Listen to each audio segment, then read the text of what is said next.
SFI Telangana 5వ రాష్ట్ర మహాసభకి అధ్యక్షత వహిస్తున్న అధ్యక్షవర్గం, అదేవిధంగా వేదిక పైన ఇప్పుడే నాతో పాటు వేదికపైకి వచ్చిన కేవీపీఎస్ రాష్ట్ర ప్రధాన కార్యదర్శి అన్న స్కైలాబ్ అన్నగారు, అదేవిధంగా వేదిక మీద ఉన్న రాష్ట్ర ఉపాధ్యక్షులు వన్నంరాజు, అన్ని జిల్లాల నుండి విద్యార్థి ఉద్యమంలో పనిచేస్తూ ఈ రాష్ట్రంలో ఎస్ఎఫ్ఐ విద్యార్థి సంఘాన్ని బలోపేతం చేయడం కోసం అహర్నిశలు పనిచేస్తూ వచ్చిన విద్యార్థులకి స్వాగతం సుస్వాగతం తెలియజేస్తా ఉన్నా.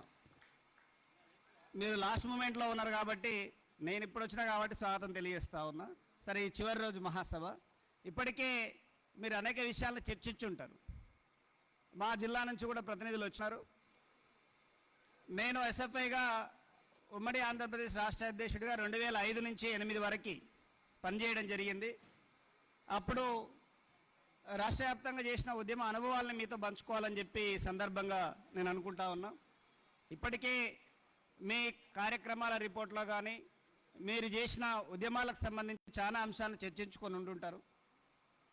ఈ రాష్ట్రంలో విద్యార్థి ఉద్యమాలు నిర్వహించాల్సిన బాధ్యత, మరింత పెద్ద ఎత్తున పోరాటాలు నిర్వహించాల్సిన ప్రస్తుత విద్యా వాతావరణం అయితే ఉన్నది. ఆ కర్తవ్య దిశలో పయనిస్తూ మీరందరూ పనిచేస్తున్నారని చెప్పి నేను ఆశిస్తూ ఉన్నా. మేము గతంలో ఎస్ఎఫ్ఐగా పనిచేస్తున్న క్రమంలో మన రాష్ట్ర కమిటీ ఇచ్చిన పిలుపుల్ని ఆయా జిల్లాలో, మాది ఉమ్మడి నల్గొండ జిల్లా ఉన్నప్పుడు ఆ నల్గొండ జిల్లా సెక్రటరీగా పనిచేసిన నేను పనిచేస్తున్న క్రమంలో మన ఎస్ఎఫ్ఐ విద్యార్థులకు ఒక కానిస్టేబుల్కు గొడవ అయింది. కోదాడకు సంబంధించి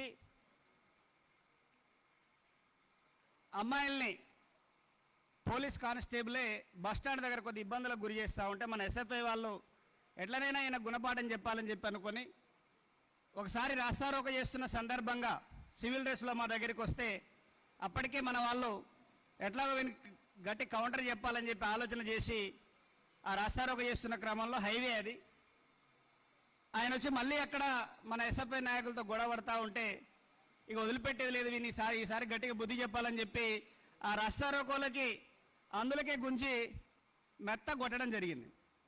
అక్కడ ఎస్ఐ పోలీసు వాళ్ళు అందరూ కూడా వచ్చినారు, సిఐ వచ్చినాడు.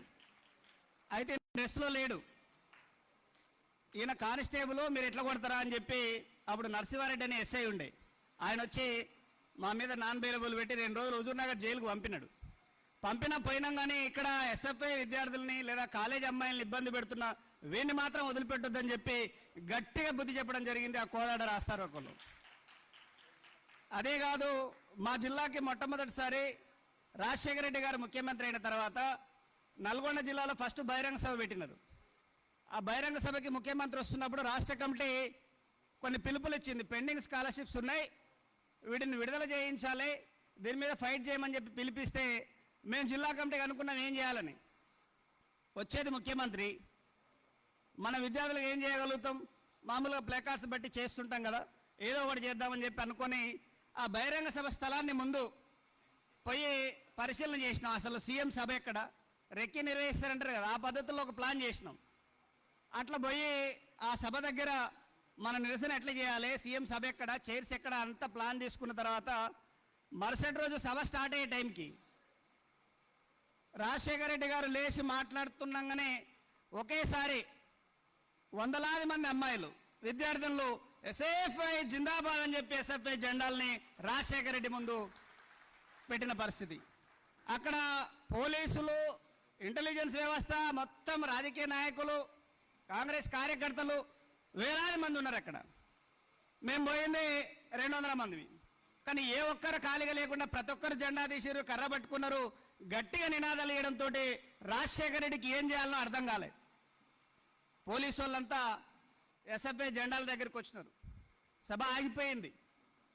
ఎందుకు చేస్తున్నారంటే చెప్పినాం ఆ రోజు, పెండింగ్ స్కాలర్షిప్ సమస్య ఉన్నది, దీన్ని పరిష్కారం చేయాలని చెప్పి. ఎవరో మీరు రండి అని చెప్తే అప్పుడు విజయానంద్ కలెక్టర్ ఉంటే ఇక్కడ ఎస్ఎఫ్ఐ లీడర్ మల్లేశం ఉండని చెప్తే డైరెక్ట్ రాజశేఖర రెడ్డి కల్లూరు మల్లేశం వేదిక మీదకి రావాలని చెప్పి ఎస్ఎఫ్ఐ నాయకుని ఒక రాష్ట్ర ముఖ్యమంత్రితో పిలిపించినట్టుగా పోరాటం చేయగలిగినాం.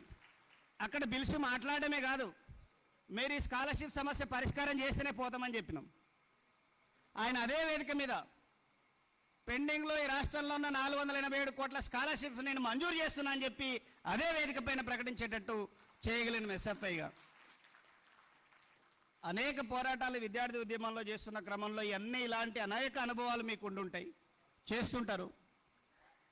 అదే క్రమంలో డిగ్రీ కాలేజీల్లో కమిటీలు వేసేటప్పుడు మీ కమిటీల వ్యవస్థ మండలాలు అదేవిధంగా యూనిట్ ఎట్లయితే ఉన్నాయో డిగ్రీ కాలేజీలో కోదాడలో ఉన్న కేఆర్ఆర్ కాలేజీ, రావణపేటలో ఉన్న డిగ్రీ కాలేజీ పోటీపడి పనిచేసే వాళ్ళం మేము.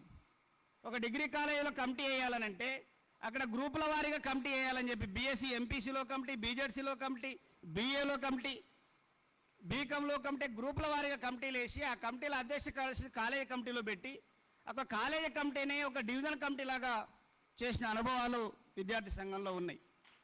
మీరు కూడా ఆ రకంగా చేస్తున్నారని చెప్పి నేను భావిస్తూ ఉన్నాను. అయితే ప్రస్తుత తరుణంలో నేను ఎందుకు చెప్తున్నానంటే ఇప్పుడు మనం పనిచేయాల్సిన అవసరం సందర్భం మరింత ఉన్నది. ఇవాళ విద్యారంగాన్ని ఈ దేశ వ్యవస్థని భ్రష్టు పట్టేయడానికి కేంద్రంలో అధికారంలో ఉన్న బీజేపీ ప్రభుత్వం ఎన్ని ప్రయత్నాలు చేస్తుందో మనకు తెలుసు. నూతన జాతీయ విద్యా విధానం పేరుతో ఒకవైపు ఇవాళ కార్పొరేటీకరణ చేస్తూ మరొక వైపు విద్యని పేదవాడికి అందకుండా చేస్తున్న పరిస్థితి ఉన్నది. ఇదే కాదు, ఇవాళ భారత రాజ్యాంగంలో పొందపరిచిన ప్రాథమిక హక్కులను కూడా భంగం కలిగే పద్ధతుల్లో బీజేపీ ప్రభుత్వం వ్యవహరిస్తూ ఉన్నది. మరి ఈ బీజేపీ ప్రభుత్వం ఏదైతే విద్యారంగం పైన చేస్తుందో వీటన్నింటికి కౌంటర్గా మనం నిర్వహించాల్సిన పోరాటాలు పెరగాల్సిన అవసరం ఉన్నది. అందుకే మేము మీ గ్రామాలలో మీరు ఇక్కడికి వచ్చిన వాళ్ళు మీ కాలేజీల స్థాయిలో మండల స్థాయిలలో మీరు ఏ యూనిట్లో పనిచేస్తే ఆ యూనిట్కి సంబంధించి అక్కడ కమిటీని పటిష్టం చేసుకోవాల్సిన అవసరం ఉన్నది. బయట విద్యారంగం ఏమో ఇవాళ మనకు దొరకకుండా పోతున్న పరిస్థితి ఉన్నది. ఇంజనీరింగ్ కాలేజీలు కానీ ఫార్మసీ కానీ అనేక మనకు అందని కాలేజీల వ్యవస్థ ఎక్కువ పెరిగింది. అందుకే అన్ని విద్యా సంస్థలకు కూడా మనం వెళ్ళి విద్యార్థులను ఆర్గనైజ్ చేయాల్సిన బాధ్యత మన పైన ఉన్నది అని చెప్పి సందర్భంగా తెలియజేస్తూ 2001లో ఇక్కడే ఇదే హాల్లో ఎస్ఎఫ్ఐ రాష్ట్ర మహాసభ జరిగింది. అరుణ్ కుమార్ అన్న సెక్రటరీగా మన సాగర్ అన్న రాష్ట్ర అధ్యక్షులుగా ఉన్న కాలంలో ఇక్కడే ఇదే వేదిక పైన రాష్ట్ర మహాసభ జరిగింది. అప్పుడు నేను మొదటి డెలిగేట్ హాజరైనా. అప్పుడు ఆ మహాసభ వాతావరణం చూసి అనుకున్నా, ఏ రోజైనా నేను రాష్ట్ర మహాసభ కాదు ఆల్ ఇండియా మహాసభ డెలిగేట్ దాకా పనిచేయాలని చెప్పి ఆ మహాసభ ఉత్సాహంతో ఆ రోజు నేను అనుకున్నా. ఆల్ ఇండియా మహాసభకే కాదు ఆల్ ఇండియా డెలిగేట్ కాకుండా ఆల్ ఇండియా సెంట్రల్ కమిటీ మెంబర్కి కూడా ఎస్ఎఫ్ఐగా పనిచేయడం ద్వారా అట్లాంటి అవకాశం నాకు ఎస్ఎఫ్ఐ ఇచ్చింది. ఉమ్మడి ఆంధ్రప్రదేశ్ రాష్ట్ర అధ్యక్షుడిగా కేంద్ర కమిటీ సభ్యుడిగా కూడా పనిచేయడం జరిగింది. నిరంతరం విద్యార్థుల సమస్యలపైన పనిచేయాల్సిన బాధ్యత మన అందరిపైన ఉన్నది. మేము ఇప్పుడు సిఐటి యాదాద్రి భువనగిరి జిల్లా సిఐటి కార్యదర్శిగా ఉన్నాం. ఎక్కడికి పోయినా పనిచేస్తున్న క్రమంలో గతంలో విద్యార్థి సంఘంలో పనిచేసినాం కాబట్టి అట్లాంటి అనుభవాలు కానీ ఆ టీం కానీ మళ్ళీ ఎక్కడ కూడా దొరకదు. మళ్ళీ బాల్యంలోకి లేదా విద్యార్థి దశలోకి పోయి మళ్ళీ ఆలోచింపజేయలేం. ఇట్లాంటి సందర్భంగా మీ దగ్గరికి వచ్చినప్పుడే మళ్ళీ ఎస్ఎఫ్ఐ రోజులు గుర్తు చేసుకోవడానికి అవకాశం దొరుకుతుందని చెప్పి ఈ సందర్భంగా ఆహ్వానించగానే ఇక్కడికి రావడం జరిగింది. ఇంకా అనేక విషయాలు మన వాళ్ళు మాట్లాడేది ఉన్నది. ఏదన్నా మీ వచ్చిన జిల్లాలో ఎస్ఎఫ్ఐ ఉద్యమాన్ని ముందుకు తీసుకెళ్లే క్రమంలో మీ వంతు కృషి నిరంతరం కొనసాగిస్తారని చెప్పి మీకు పూర్తి స్థాయిలో మాజీ ఎస్ఎఫ్ఐ నాయకులుగా అండదండగా ఉంటామని చెప్పి తెలియజేస్తూ సెలవు comrades. Red salute, red salute. తన పోరాట అనుభవాలు వాళ్ళు ఉద్యమం చేసినటువంటి కాలంలో సాధించినటువంటి విజయాలని గుర్తు చేసినటువంటి కమ్రేడ్ మల్లేశన్న గారికి ఎస్ఎఫ్ఐ 5వ రాష్ట్ర మహాసభల సందర్భంగా విప్లవాభివందనాలు తెలియజేస్తూ ఇప్పుడు సౌహార్ద సందేశం ఇవ్వడానికి వచ్చిన కేవీపీఎస్ రాష్ట్ర ప్రధాన కార్యదర్శి స్కైలబన్న గారిని మాట్లాడాల్సిందిగా కోరుతున్నాం. కమ్రేడ్స్ వెనకాల ఫోన్లు ఎవరు చూడొద్దు, దయచేసి కూర్చోండి. నిల్చొని ఉన్న వాళ్ళు బయట ఉన్న వాళ్ళని కూడా లోపలికి రమ్మని చెప్పండి. కనపడుతున్నా వాళ్ళకి ఇట్లుంటే నేను కనిపిస్తున్నానా మీకు? ఓకేనా?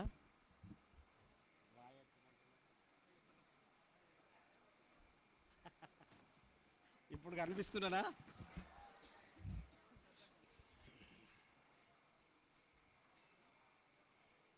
భారత విద్యార్థి ఫెడరేషన్ ముందుగా హాల్లో కూర్చున్నటువంటి ప్రతినిధులైన అందరికీ నేను కొద్దిసేపే మాట్లాడతాను. మీరు పక్కన వాళ్ళతోటి మాటలు లేవని కూర్చోవాలి. ఇంతకు ముందే నాకు ఈ పక్కన ఉన్న ఆయనతో పంచాయతీ అయింది, ఆయనకు నాకు మాటలు లేవని కూర్చోవాలి. ఓకేనా? భారత విద్యార్థి ఫెడరేషన్ ఎస్ఎఫ్ఐ రాష్ట్ర 5వ మహాసభలకి అధ్యక్ష వర్గంగా వ్యవహరిస్తున్న నాయకత్వం, వేదిక మీద ఉన్న పెద్దలు, ఈ మహాసభలకి రాష్ట్ర నలుమూలల నుంచి హాజరైన తమ్ముళ్ళు చెల్లెళ్ళు, అందరూ తమ్ముళ్ళే అందరూ చెల్లెళ్ళే, మీ అందరికీ నా తరపున కులవివక్ష వ్యతిరేక పోరాట సంఘం కేవీపీఎస్ తెలంగాణ రాష్ట్ర కమిటీ తరపున జై భీమ్ లాల్ సలాం తెలియజేస్తున్నాను. మిత్రులారా, ఎస్ఎఫ్ఐ రాష్ట్ర మహాసభలకి వరుస క్రమంలో నేను హాజరవుతున్నాను. మీ మహాసభల్లోకి నేను కేవీపీఎస్ రాష్ట్ర కార్యదర్శిగా కాకుండా నేను పూర్వ విద్యార్థిగా హాజరైనట్టుగా, నేను ఆ రోజు చేసినటువంటి ఉద్యమాలలో పాల్గొన్న విద్యార్థిగా మిమ్మల్ని అందరినీ చూస్తూ ఉంటే ఆనాటి అంశాలు గుర్తుకొస్తున్నాయి నాకు కూడా. ఆ రోజు నేను విద్యార్థిగా ఉన్నప్పుడు అందాల పోటీలు జరిగాయి. ఇప్పుడు కూడా మన హైదరాబాద్లో అందాల పోటీలు జరగబోతున్నాయి. ఆ రోజు భారత విద్యార్థి ఫెడరేషన్ అందాల పోటీల్ని వ్యతిరేకిస్తూ ఉద్యమం చేయండి అని చెప్తే, నేను మహబూబాబాద్ జిల్లా మహబూబాబాద్ తాలూకా అధ్యక్షుడిగా ఉన్నాను. ఈ పక్కనే ఉంటుంది మహబూబాబాద్.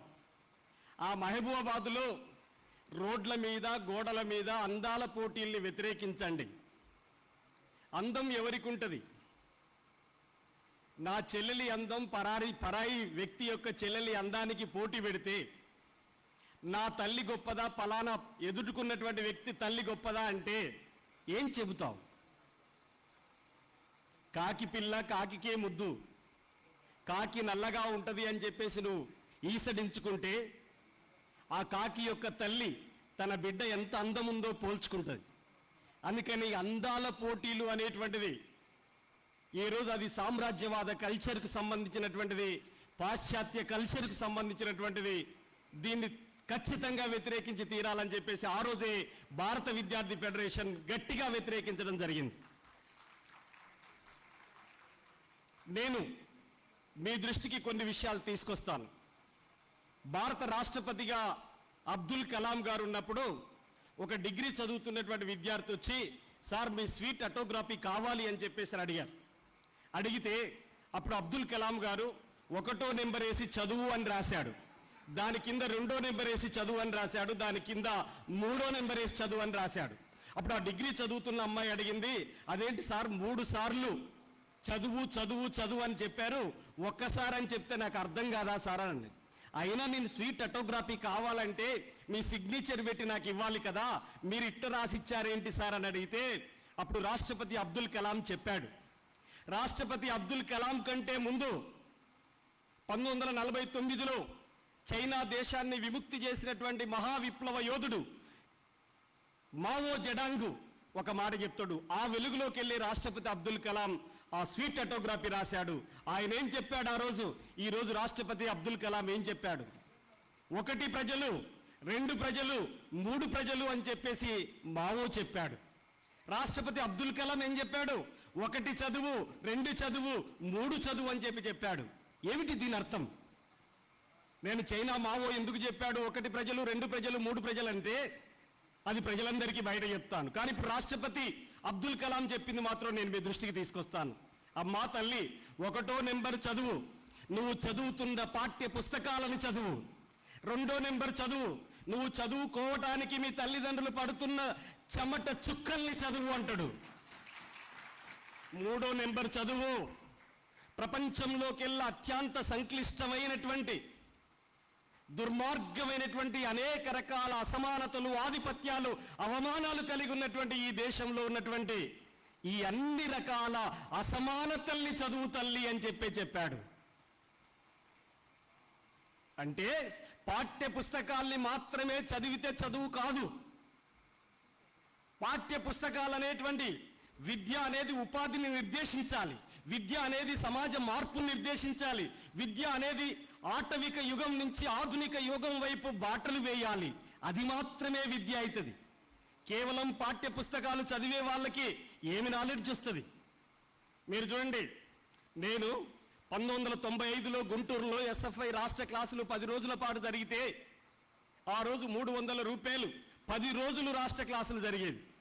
300 రూపాయలు డెలిగేషన్ ఫీజు అయితే నేను ఎస్ఎఫ్ఐ రాష్ట్ర క్లాసుల్లో స్టూడెంట్గా ఉండటం కోసం ముందుగా 3 రోజులు సుతారు పనికి పోయినటువంటి వ్యక్తిని నేను. ఎస్ఎఫ్ఐ రాష్ట్ర క్లాసుల్లో ఉంటేనే నాకు జ్ఞానం వస్తుంది. ఈ ఎస్ఎఫ్ఐ అంటేనే ఇది నాలెడ్జ్ ఇండస్ట్రీ, ఇది చదువు విజ్ఞానాన్ని నేర్పేటువంటి ఒక సంస్థ. కేవలం పోరాటమే కాదు, అధ్యయనం పోరాటం అనేటువంటిది ఆకలింపు చేసుకున్నటువంటి సంస్థ.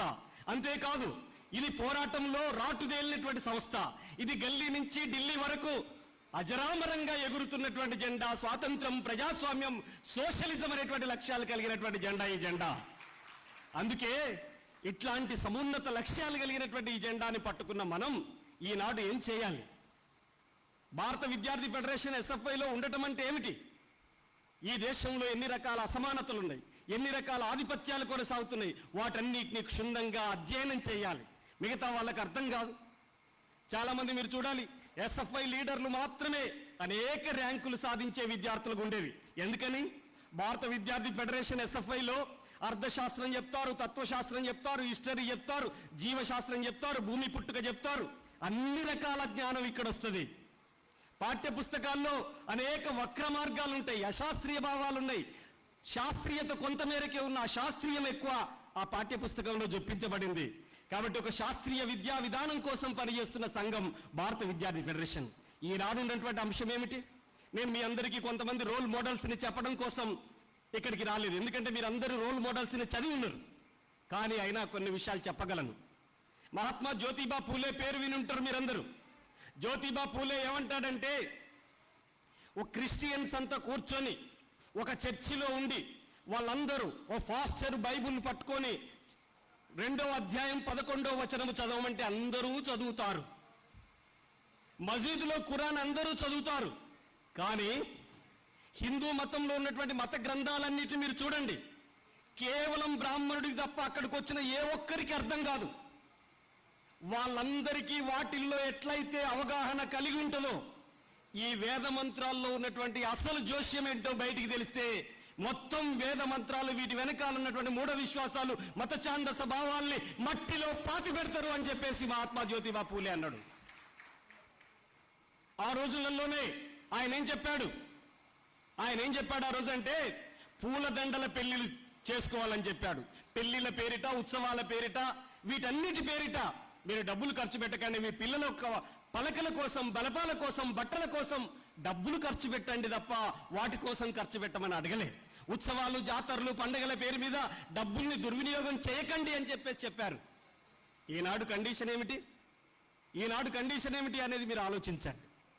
సత్యశోధక సమాజ్ పెట్టి సమాజంలో అనేక మార్పుల కోసం పనిచేసింది. అది ఒక పార్శ్వం మాత్రమే. కానీ ఈ దేశంలో దోపిడీ ఏ రూపంలో కొనసాగుతుంది మీరు చూశారు కదా. డాక్టర్ బాబాసాహెబ్ అంబేద్కర్ జీవితాన్ని చదివారు కదా. భారత రాజ్యాంగ నిర్మాతగా ఈరోజు ప్రభుత్వ రంగం నిలబడ్డదంటే, ఈరోజు ప్రభుత్వ విద్య ఉన్నది అంటే ఈ మేరకైనా అంబేద్కర్ లాంటి ఒక సామాజిక సంస్కర్త, సామాజిక విప్లవకారుల యొక్క కృషి ఫలితం అనేటువంటిది మనం అర్థం చేసుకోవాలి. కానీ ఇంకా ముఖ్యమైనటువంటి, ఇంకా కాస్త లోతుకి వెళ్తే చూడండి, ఈ సమాజంలో స్వాతంత్రోద్యమ కాలంలో టాటా బిర్లాలు ప్రపంచ కోటీశ్వర్లుగా ఉంటే ఈరోజు ఆదాని, అంబానీ ఆస్తులు ఎందుకు పెరుగుతున్నాయి? విద్యార్థిగా ఆలోచించమని చెప్పి నేను కోరుతున్నాను.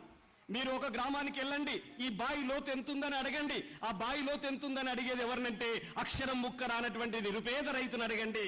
ఆ బావి మీద ఉన్నటువంటి మట్టి గడ్డను బట్టి ఆ బావి లోతును చెప్పగలడు ఆ పేద రైతు. అట్లనే ఈ దేశంలో అసమానతలు ఎందుకు పెరుగుతున్నాయి? ఆదాని ప్రపంచంలో నెంబర్ 2 కుబేరుడికి ఎందుకయిందో అంటే, ఈ దేశంలో 40 కోట్ల మంది దారిద్ర్య రేఖకు దిగువనున్నారు, బిలో పావర్టీ లైన్. సంపద కొద్ది మంది వ్యక్తుల చేతుల్లో పోగుపడుతుంది. ఈ దేశంలో 200 మంది కోటీశ్వర్ల చేతుల్లో ఈ దేశంలో ఉన్నటువంటి 40% మంది ప్రజల ఆస్తి వాళ్ళ దగ్గర పోగుపడుతుంది. దీని వెనకాల ఈ మతలాభను మనం అర్థం చేసుకోకపోతే, అందుకే మీరు చూడండి, మీరు చాలా సందర్భాల్లో మీరు అనుకొని ఉండొచ్చు, మన సంఘం ఎంత ఉంది, 279 ఇంజనీరింగ్ కాలేజీలు ఉంటే 12 కాలేజీల దగ్గరనే ఉన్నాం కదా, మనం ఇంత వీక్నెస్ ఉన్నామని చెప్పేసి మీరు ఇబ్బంది పడాల్సిన పని లేదు. ఎందుకు పని లేదు అంటే ఆ కాలేజీలోకి పోవద్దనని ఆ ఉద్దేశం కాదు. కానీ ఎక్కడైనా గుర్తుపెట్టుకుంటే ఒక అడుగుతో మొదలయ్యేటువంటి పరిణామాలు ఎంతో దూరం వెళ్తాయో అని చెప్పడానికి నేను కొన్ని ఎగ్జాంపుల్ చెప్పగలను. ప్రపంచ తత్వవేత్త ఒక మనిషిని మరొక మనిషి దోపిడీ చేసేటువంటి దుర్మార్గమైన దుష్ట వ్యవస్థ ఉండకూడదు అని చెప్పేసి రాసినటువంటి దాస్ క్యాపిటల్ మీరందరూ వినుంటారు. ఆ క్యాపిటల్ ఇప్పుడు అమెజాన్లో మీరు చూడండి, భగవద్గీత కంటే, బైబుల్ కంటే, ఖురాన్ కంటే ఎక్కువ ప్రపంచ ప్రజల్ని ప్రభావితం చేసినటువంటి ఏకైక గ్రంథం అది దాస్ క్యాపిటల్. దాని సృష్టికర్త కారల్ మార్క్స్. ఆయన చనిపోయినప్పుడు 7 మనుషులు మాత్రమే ఆయన శవం దగ్గర ఉన్నారు. కానీ ఆయన రాసిన సిద్ధాంతం ఈరోజు ప్రపంచంలో 230 దేశాలుంటే 230 దేశాల్లో ఉన్నది. దోపిడీ వ్యవస్థ ఉన్నంత కాలం ఆ సిద్ధాంతం కొనసాగుతుంది, ముందుకే పోతుంది తప్ప వెనక్కి పోదు. కొన్ని ఒడిదొడుకులు, ఆటంకాలు ఎదురైతే ఎదురు కావచ్చు, ఆటుపోట్లు ఎదురు కావచ్చు, కానీ ఆ సిద్ధాంతం అజరామరం, దానికి చావు ఉండదు అనేటువంటి విషయాన్ని మీరు గుర్తుపెట్టుకోవాలి. అప్పుడప్పుడు పచ్చటి మరి వర్షాలు పడ్డప్పుడు గరక పచ్చగా మొలుస్తుంది. గరక మొలవగానే కొన్ని గాడిదలు వచ్చి గరకని తినిపోతాయి. కానీ ఆ గరకకు ఆ గాడిది చచ్చిపోతుంది తప్ప గరకకు చావు ఉండదు. ఎప్పుడు గాడిదికి చావు ఉంటుంది కానీ గరకకు చావు ఉండదు. అట్లనే మార్క్స్ రాసినటువంటి మార్క్సిజం అనేటువంటి ఒక గొప్ప ఫిలాసఫీకి చావు ఉండదు ఎప్పుడు. అలాంటి ఒక రోల్ మోడల్స్ ని మీరు ఆకలింపు చేసుకోవాలి. అందుకే వ్యక్తులకు కోరికలు మాత్రమే ఉంటాయి, మహానుభావులకి లక్ష్యాలు, ఆశయాలు ఉంటాయి. మీరు భగత్ సింగ్ని ఎక్కడ గిచ్చినా గిల్లినా మొట్టమొదటి మాట, మిమ్మల్ని ఎక్కడ గిచ్చితే మొట్టమొదటి మాట మీరు అమ్మ అంటారు. కానీ భగత్ సింగ్ని ఎక్కడ గిచ్చినా గిల్లినా ఇంక్విలాబ్ జిందాబాద్ అంటాడు భగత్ సింగ్. ఎందుకంటాడు? ఇంకా కొద్దిసేపట్లో నిన్ను ఉరి తీస్తారట భగత్ సింగ్ అంటే చిరునవ్వుతోటి ఉరితాడును ముద్దాడినటువంటి భారత విప్లవ యువ కిషోరం భగత్ సింగ్. ఆయన వారసులం మనం అందరం ఇక్కడ కూర్చున్నటువంటి వాళ్ళం. అలాంటప్పుడు ఎందుకు లక్ష్యం ఉంది అక్కడ? భగత్ సింగ్ లాహోర్ సెంట్రల్ జైల్లో ఉంటే తల్లి వస్తుంది, కొడకా నీకు పెళ్లి వచ్చింది కదా రా నీకు పెళ్లి చేస్తారా అంటే, అమ్మా నా పెళ్లి ఆల్రెడీ అయిపోయింది అమ్మా అని అంటాడు భగత్ సింగ్. మరి మా కోడలేదు కొడక అంటే, ఇదిగో చూడమ్మా లాహోర్ సెంట్రల్ జైలు, ఈ జైలుకి బ్రిటిష్ వాడు నాకు పెళ్లి చేసిండు తల్లి అంటాడు. ఏమిటిది? ఏం స్ఫూర్తిది? నవ్వుతూ ఉరికంబమంటే ఎక్కడమంటే మామూలు విషయం కదా, మామూలు విషయం అనుకుంటామా మనం నవ్వుతూ ఉరికంబం ఎక్కడాన్ని? అందుకని ఇలాంటి రోల్ మోడల్స్ అడుగుజాడల్లో నడుస్తున్న మనం ఏ రకమైనటువంటి లక్ష్యాల కోసం ముందుకు సాగాలి? ఇప్పుడు ఈ దేశంలో అధికారంలో ఉన్నటువంటి పార్టీ ఎవరి తరపున నిలబడుతుంది? ఆ రోజు అందరికీ విద్య కోసం మన మహనీయులు, మన రోల్ మోడల్స్, నేను ఇంతకుముందు చెప్పిన వాళ్ళంతా తమ జీవితాన్ని తుదిశ్వాస వరకు పోరాడితే, ఈరోజు నూతన జాతీయ విద్యా విధానం ఏం చెప్తుంది? రిజర్వేషన్స్ ఉండకూడదని చెప్తున్నది. నూతన జాతీయ విద్యా విధానం ఏం చెప్తున్నది? కాసులున్న కొందరికే కార్పొరేట్ విద్య అంటున్నది. పేదవాళ్ళు ఉన్నత విద్యారంగంలోకి రాకూడదని చెప్తున్నది. స్థూల జాతీయోత్పత్తులు ఎంత కేటాయించాలి బడ్జెట్కి, రాష్ట్ర బడ్జెట్లో ఎంత కేటాయించాలి? ఈ గైడ్ లైన్స్ అన్నింటినీ ఎక్కడ మరుగున పడుతున్నాయి పాలకులు? దీన్ని ఎవరు ప్రశ్నించాలి? ప్రశ్నించకపోతే జవాబు దొరకదు, ప్రశ్నించకపోతే మనం నిలబడలేం, పోరాడకపోతే మనకు బ్రతుకు మారదు. పోరాటమే ఎక్కడైనా కానీ జీవితాల్ని మార్చేస్తుంది, పోరాటమే సమాజాన్ని కూడా మార్చేస్తుంది అనేటువంటిది నేను మీ దృష్టికి తీసుకురాదలిశాను. ఈరోజు మీరు చూడండి, కేంద్రంలో అధికారంలోకి వచ్చిన పార్టీ ఈరోజు భారత రాజ్యాంగాన్ని రద్దు చేయాలని కుట్రలు చేస్తున్నది. విద్యార్థులకి, విద్యా వ్యవస్థకు ఉన్నటువంటి హక్కులన్నింటినీ కాలరాయాలని చెప్పి ప్రయత్నాలు చేస్తున్నది. ఈ సమయంలో మనం ఏం చేయాలి? ప్రభుత్వ విద్యారంగాన్ని కాపాడుకోవాలి. ఈరోజు మీకు పాత రోజులు లేవు. పాత రోజులలో విద్యా సంస్థల్లో ఎన్నికలు ఉండేది. ఆ రోజు అప్పటికే ప్రపంచంలో రెండు ఏకధ్రువ ప్రపంచం లేదు. ఆ రోజు ఖబర్దార్ అమెరికా అనేటువంటి సోవియట్ రష్యా ఆ రోజు ప్రపంచానికి ఒక వేగు చుక్కలాగా ఉంది. ప్రస్తుతం ఈ రోజు లేదు. ఆ రోజు పశ్చిమ బెంగాల్, కేరళ లాంటి ఒక అభ్యుదయ వామపక్ష భావాలు ఉన్నటువంటి విద్యార్థి లోకం మొత్తం దేశాన్ని ప్రభావితం చేసేటువంటి విద్యార్థులకు ఉండేది. ఈ రోజు ఆ పరిస్థితి లేదు. ఆ రోజు ఖమ్మం, నల్గొండ అని చెప్పేసినంటే భారత విద్యార్థి ఫెడరేషన్కి ఎదురులేనటువంటి సంఘం ఉండేది ఆ రోజుల్లో. ఈ రోజు ఆ పరిస్థితి లేదు. అయినా ఏమాత్రం భయపడాల్సిన పని లేదు. ఆటుపోటులు, ఆటంకాలు తాత్కాలికమైనయే.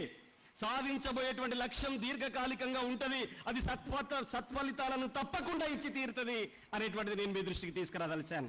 ఈరోజు కేంద్రంలో అధికారంలోకి వచ్చినటువంటి బీజేపీ మొత్తం విద్యాని కాషాయీకరణ చేయాలని చెప్పి చూస్తుంది. మత ఛాందస భావాల వైపు నెట్టాలని చెప్పి చూస్తున్నది. శాస్త్రీయ విద్యా విధానాన్ని తుంగలో తొక్కాలని చెప్పి చూస్తున్నది. ఈ తరుణంలో మనం ఏం చేయాలి?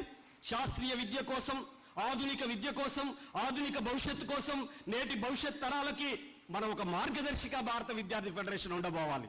ఆ వైపున మనం ప్రయత్నం చేయాల్సిన అవసరం ఉంది. అట్లా చేయకపోతే జరిగే నష్టం ఎవరికి? మీరందరూ ఇప్పుడంతా విద్యార్థులే, రేపు కాబోయేటువంటి తల్లిదండ్రులు మీరంతా, రేపు రాబోయేటువంటి రైతులు కావచ్చు, రేపు రాబోయే ఇంజనీర్లు కావచ్చు, రేపు రాబోయేటువంటి డాక్టర్లు కావచ్చు. మీరంతా మీ పిల్లల భవిష్యత్తు ఏమైపోతుంది? ఇప్పుడు మనం పోరాడకపోతే పోరాటం ఏం సాధిస్తుందని చెప్పి చాలా మంది అక్కడక్కడ అంటుంటారు. నేను ఇటీవలి కాలంలో సిరిసిల్ల జిల్లాకు మీటింగ్ వెళ్ళాను. ఏమయ్యా మీతోటి ఏమొస్తుంది? విద్యార్థి ఉద్యమాల నుంచి వచ్చినటువంటి అనేక ట్రేడ్ యూనియన్ ఉద్యమాల్లో అన్ని చోట్ల మాట్లాడుతున్నావు, మీ ద్వారా ఏమొచ్చింది అని చెప్పేసి అడిగితే నేను ఒకే ఒక ఎగ్జాంపుల్ చెప్పాను. ఒక పైరవికారుడు ఒక వ్యక్తికి మాత్రమే మేలు చేయగలడు, ఒక పోరాట వీరుడు మొత్తం సమాజంలో అన్ని వర్గాల ప్రజలకు న్యాయం చేయగలడు అనేటువంటి విషయాన్ని చెప్పాను. చిన్న ఎగ్జాంపుల్ చెప్పాను. ఆ రోజు 1974లో అంగన్వాడీ వ్యవస్థ వచ్చినప్పుడు, మీ ఊర్లలో అందరి ఊర్లలో అంగన్వాడీ వ్యవస్థ ఉంటుంది. అంగన్వాడీ వ్యవస్థ వచ్చినప్పుడు కొంచెం మీ భార్యను పెట్టరాదే అంగన్వాడీ టీచర్ కంటే, ఆఫ్టర్ ఆల్ 200 రూపాయలకి నా భార్యను పెడతానా, ఎట్లా కనపడతానా నీకు అన్నాడు. ఎట్లా కనపడతానా నీకు అన్నాడు. ఇవాళ అంగన్వాడీ టీచర్ పోస్ట్ కావాలంటే 10 లక్షల రూపాయలు లంచం పట్టుకొని మంత్రి దగ్గరికి పోతున్నారు. ఏమిటి మతలాబ్? దీని వెనకాలన్న మతలాబ్ ఏంటి మీరందరూ ఆలోచించండి. ఏమిటయ్యా దీని వెనకాలన్న మతలాబ్ అంటే ఒకే ఒక్కటి. ఆ రోజు నుంచి ఈ రోజుకి చంద్రబాబు నాయుడు మారిండా, రాజశేఖర్ రెడ్డి మారిండా, కేసీఆర్ మారిండా, రోషే మారిండా, కిరణ్ కుమార్ రెడ్డి మారిండా, అదేవిధంగా రేవంత్ రెడ్డి వచ్చిందా అనేది పాయింట్ కాదు వాళ్ళకి. రాష్ట్రంలో ఉమ్మడి ఆంధ్రప్రదేశ్లో 1,76,000 మంది అంగన్వాడీలు. మనందరికీ 2 కన్నుంటే, ఒక కన్ను మన ఐక్యత, రెండో కన్ను మన పోరాటం అని చెప్పేసి భావించారు. ఎలాంటి పోరాటం నిర్మించారు వాళ్ళు? ఏ పోరాటం నిర్మించారు వాళ్ళు? 200 జీతం 2,000కు పెరిగింది, 2,000, 4,000, 6,000, 8,000, ఈరోజు 13,000కు పై చిలుకు జీతం వస్తుందంటే కారణం ఎవడి దయాదాక్షిణ్యాల వల్ల రాలేదు. అంగన్వాడీలు ఎత్తినటువంటి ఎర్ర జెండా పోరాటం వల్ల మాత్రమే ఈరోజు ఆ జీతం పెరిగింది అనేటువంటిది నేను మీ దృష్టికి తీసుకురాదలిశాను. వాళ్ళు గ్రామ సేవకులైనా, గ్రామ పంచాయతీ కార్మికులైనా, అట్టడుగునున్నటువంటి ఎవరైనా వాళ్ళ జీవితాల్లో ఏ మేరకైనా ఈ మేరకైనా కొద్ది మార్పులు వచ్చినాయంటే అది నడిపినటువంటి పోరాట ఫలితమే తప్ప మరొకటి కాదు అనేటువంటి నేను తెలియజేశాను. ఇటీవలి కాలంలో విద్యార్థి రంగంలో మీరు చూడండి, డైట్ ఛార్జీలు పెంచుతూ రేవంత్ రెడ్డి ప్రభుత్వం జీవో విడుదల చేసింది. ఎందువల్ల పెరిగినాయి? భారత విద్యార్థి ఫెడరేషన్ మొత్తం సోషల్ వెల్ఫేర్ హాస్టళ్లన్నింటిని కూడా సర్వే చేయటమే కాదు, అందులో ఉన్న సమస్యలన్నింటినీ పాలక వర్గాల దృష్టికి తీసుకొచ్చి ఖబర్దారీ సమస్యలు పరిష్కరిస్తావా లేదా నీ సెక్రటేరియట్ ను ముట్టడిస్తామని చెప్పి పోరాటం నడిపిన తర్వాత కాదా పెరిగింది. మీరు గుర్తుపెట్టుకోండి, బ్రిటిష్ వాళ్ళు మీ దేశానికి స్వాతంత్రం ఇచ్చి వెళ్ళిపోతున్నామని అంటే అది రైట్ అయిద్దా? లేదు, 200 సంవత్సరాలు మా దేశ ఆర్థిక సంపదను కొల్లగొట్టినటువంటి దుర్మార్గులారా ఖబర్దార్ అని చెప్పేసి నవ్వుతూ ఉరికంబం ఎక్కి, అదేవిధంగా ఎదురు బొచ్చకు ఇట్లా బుల్లెట్లను కూడా ఎదురు బొచ్చకు తాకించుకున్నటువంటి అల్లూరి సీతారామరాజు, నవ్వుతూ ఉరికంబం ఎక్కిన భగత్ సింగ్, ఇలాంటి విప్లవకారులు వీళ్ళ త్యాగాల ఫలితమా? బ్రిటిష్ వాళ్ళు మనకి ఇచ్చిపోయారా? బ్రిటిష్ వాళ్ళ మీద మనం పోరాడి వాళ్ళని తరిమేశామా? ఏది రైటు మీరు ఆలోచించండి. ఇప్పుడు రేవంత్ రెడ్డి ప్రభుత్వం డైట్ ఛార్జీలు పెంచడం నువ్వు అనేది రైటా? డైట్ ఛార్జీలు పెంచకపోతేనే గద్దె దించడం కూడా కానీ మనం పోరాడింది రైటా? ఏది రైట్ అనేటువంటిది విద్యార్థి లోకంగా ఆలోచించాలి. పోరాటం మాత్రమే విజయం సాధించది. ఏటిలో వాళ్ళ బడి కొట్టుకపోయే చేప ఏట్లో బడి ఈదుకుంటూ పోతుంది. ఏటికి ఎదిరిదే చేప మాత్రమే బ్రతుకుతుంది, గుర్తుపెట్టుకోండి. అందుకే మిత్రులారా, భారత విద్యార్థి ఫెడరేషన్ ఎస్ఎఫ్ఐ ఈ రోజు రాష్ట్ర మహాసభలు జరుగుతున్నాయంటే అననుకూల పరిస్థితులను కూడా మీరు అనుకూలంగా మార్చుకోండి. ఇంతకు ముందున్నటువంటి పరిస్థితులు ఇప్పుడు లేవు. లేకపోయినా వాటిల్లో సైతం ఎలా ముందుకు సాగాలి, అత్యున్నతమైనటువంటి ఉన్నత విద్యారంగంలోకి ఎలా ప్రవేశించాలి, ఉన్నత విద్యావంతులను ఎలా ఈ రంగంలోకి తీసుకురావాలి, మనమే కాదు మనం ఎవరిని ప్రభావితం చేయాలి, మనకు ఉన్నటువంటి ప్రొఫెసర్లని, లెక్చరర్లని, టీచర్లను ప్రభావితం చేసే పద్ధతులలో మన ఉద్యమాలు ఉండాలి. అల్టిమేట్ గా విద్యారంగ ప్రైవేటీకరణకు వ్యతిరేకంగా ఈ రోజు వస్తున్న మతోన్మాద కార్పొరేట్ విధానాలకు వ్యతిరేకంగా పనిచేయాలి. చివరిగా నేను ఒక మాట చెప్పి ముగిస్తా. ప్రపంచంలో ఎక్కడా లేని దుర్మార్గమైనటువంటి వ్యవస్థ, క్యాన్సర్ జబ్బు కంటే, ఎయిడ్స్ జబ్బు కంటే ప్రమాదకరమైన జబ్బు ఒకటి ఉంది. అదే క్యాస్ట్ జబ్బు భారతదేశంలో. ప్రపంచంలో ఏ దేశానికైనా వెళ్ళండి మీరు, ఏం బాబు ఎక్కడి నుంచి వచ్చినాం, మీది ఎక్కడా అని అడుగుతారు. భారతదేశంలో మొట్టమొదటి మాట మీరు ఏమిటి వెళ్ళు అని అంటారు. ఆ చెప్పిన దాన్ని బట్టి గౌరవిస్తారు. నువ్వు మల్లారెడ్డి కొడుకు అయితే రాబాబు కూర్చోండి అని కూర్చేస్తారు. నువ్వు మల్లయ్య కొడుకునంటే ఎవరు, నువ్వు మల్లిగాని కొడుకు వార పిల్లగా కనపడలేదు ఎందురా అంటారు. దుర్మార్గమైనటువంటి వ్యవస్థ ఇది. ఈ క్యాస్ట్ జబ్బు అనేటువంటి క్యాన్సర్ జబ్బు కంటే ప్రమాదకరమైన జబ్బుని, ఎయిడ్స్ జబ్బు కంటే ప్రమాదకరమైన జబ్బుని, దాన్ని రూపుమాపే శక్తి ఎవరికి ఉందంటే ఈ రోజు చదువుకున్నటువంటి భావి భారత భవిష్యత్తు మీ చేతుల్లోనే ఉంది అనేటువంటిది నేను చెప్పదలిశాను. క్యాస్ట్ అంటే ఈసడించుకునేటువంటి ప్రతి ఒక్కరూ దేశభక్తులు అవుతారు. క్యాస్ట్ని ఈసడించుకోవటమే కాదు, క్యాస్ట్ పాతకాలపు పద్ధతులన్నిటిని పాతరేసేటువంటి వాళ్ళు మాత్రమే ఈ దేశంలో దేశభక్తులు అవుతారు. క్యాస్ట్ పేరు మీద ఒక వ్యక్తిని నీచంగా చూడటం, అవమానించటం, గుడిలోకి రానియకపోవటం, బడిలో చదువుకోనియకపోవటం, బతుకమ్మ ఆడనీయకపోవటం, క్షౌరం చేయకపోవటం, బట్టలు ఉతకపోవటం, దసరా రోజు జమ్మాకి తెంపినట్టు దాడి చేయటం, ఇలాంటి దాడులు, దౌర్జన్యాలు ఇంకా జరుగుతున్నాయి. బీజేపీ అధికారంలోకి వచ్చిన తర్వాత ఇవి మరింత పెట్టాగిపోయినాయి.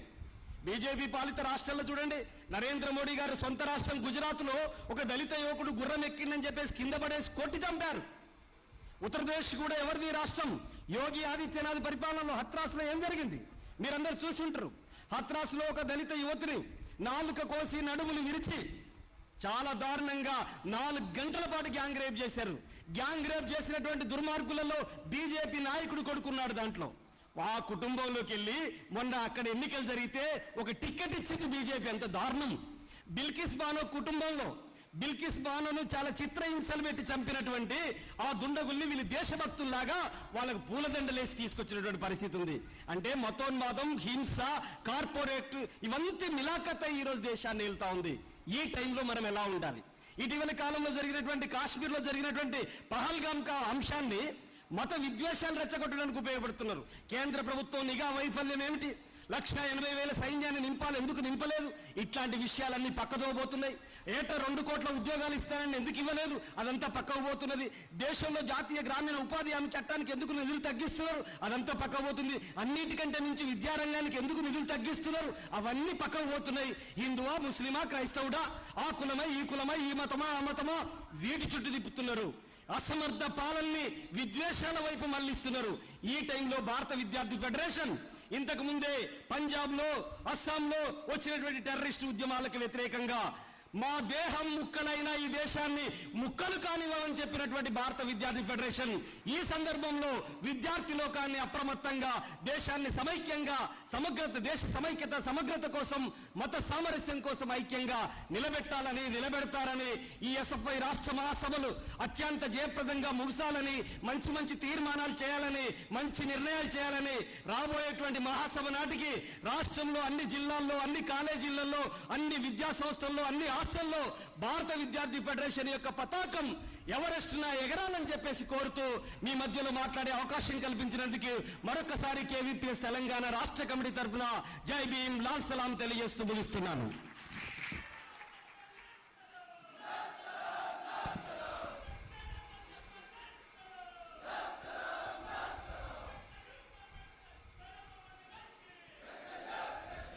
మనిషికి జ్ఞానమే ముఖ్యమంటూ అది ఎస్ఎఫ్ఐ జ్ఞానాన్ని ఇస్తుంది. మహాసభలలో, క్లాసులలో అంటూ మహనీయుల యొక్క జీవితాలు ప్రోడర్ స్ఫూర్తిని, జీవితానికి గమ్యం ముఖ్యం, గమ్యానికి లక్ష్యం ముఖ్యం, లక్ష్యానికి జ్ఞానం ముఖ్యం, జ్ఞానం కావాలంటే చదువు ముఖ్యం, ఆ చదువులో వచ్చే సమస్యలపై పోరాడటానికి ఎస్ఎఫ్ఐ ఒకటే ఉండదనేసి అనేక సందేశాలు ఇచ్చినటువంటి కేవీపీఎస్ రాష్ట్ర ప్రధాన కార్యదర్శి స్కైలాబ్ అన్నకు ప్రత్యేకమైనటువంటి ధన్యవాదాలు తెలియజేస్తూ, స్కైలాబ్ అన్నకు అదేవిధంగా మల్లేష్ అన్నకు వేదిక మీద ఉన్నటువంటి ఎస్ఎఫ్ఐ నాయకత్వం మొత్తం కూడా జ్ఞాపకాలు అందించాల్సిందిగా కోరుతున్నాను.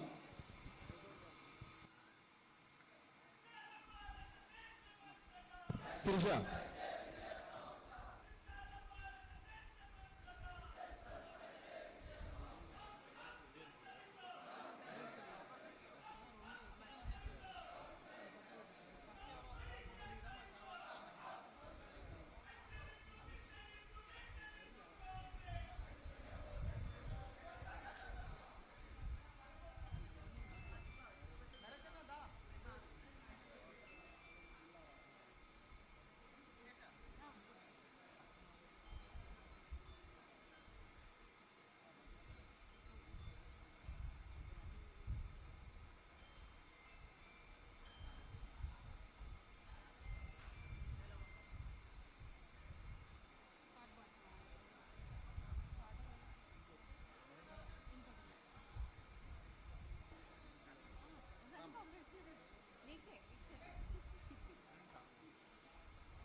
తీర్మానం ప్రతి పిహెచ్డి విద్యార్థికి ఫెలోషిప్స్ ఇవ్వాలనే తీర్మానాన్ని ప్రతిపాదన ఉదయ్ ఓయూ యూనివర్సిటీ బలపరచవలసిందిగా శివ టియు వేదిక మీదకి రావాల్సిన కోరుతున్నాను.